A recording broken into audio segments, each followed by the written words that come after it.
Oke, baik. Ketika Tuhan yang ada di surga ini memang dia Tuhan, dia melihat manusia itu banyak yang berdosa. Dia mengutus malaikat, malaikat ditolak manusia. Dia mengutus para nabi, nabi ditolak manusia. Kenapa berinkarnasi ke manusia? Ya karena manusia menolak malaikat.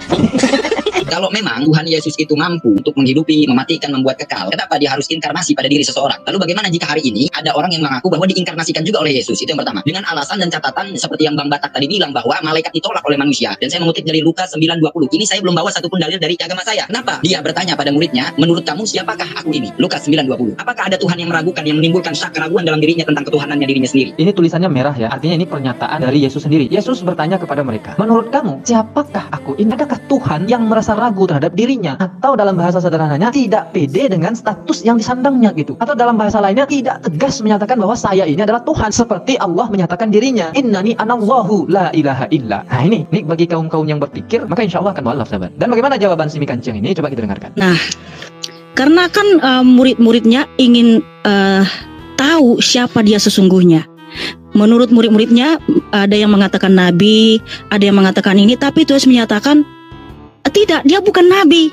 Nah, ketika murid-muridnya mengatakan dia nabi, Tuhan Yesus enggak ini, maksudnya saya bukan nabi loh. Kenapa kamu katakan aku nabi? Tapi ketika dikatakan engkau adalah Mesias, anak Allah yang hidup, Tuhan menyatakan yes, haleluya. Nah ini ngarang nih sahabat. Tapi ketika dikatakan engkau adalah Mesias, anak Allah yang hidup, Tuhan menyatakan yes, haleluya. Yang mana? Yang mana? Yang anak mana? Udah kelihatan gelagapannya ya si Mika Ruko ini.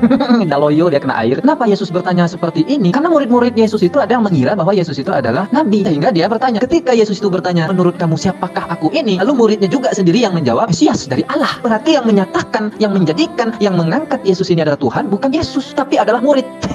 Na'udzubillah. Diangkat oleh muridnya yang tadinya meragukan siapa Yesus ini, yang tadinya mengatakan bahwa Yesus itu hanyalah nabi. Lalu hanya dengan pertanyaan, menurut kamu siapakah aku ini? Dijawab sendiri oleh muridnya, Mesias dari Allah. Dijawab oleh Yesus, haleluya. Tapi ketika dikatakan engkau adalah Mesias, anak Allah yang hidup, Tuhan menyatakan yes, haleluya. Betul-betul rusak orang ini ya sahabat. Memahami kitabnya sendiri ya susah ya, dan bahkan menambah-nambahi kitabnya sendiri, ayat di dalam kitabnya sendiri. Coba di dalam Lukas ini, coba kita lanjutkan ya. Nah ini yang ayat 21-nya. Lalu Yesus melarang mereka dengan keras supaya mereka jangan memberitahukan hal itu kepada siapapun. Gak ada jawaban Yesus, iya, haleluya. Nih bagi anda pengikut si Mika Lera, mikir-mikir ya. Jadi Mika Lera itu sok cerdas, sok pintar, sok keras aja suaranya. Aslinya dia kerupuk ya. Dikasih pertanyaan yang cair seperti ini langsung loyo dia sahabat. Dan bahkan dia menabrak kitabnya, menambah-nambahi ayat di dalam kitabnya sendiri.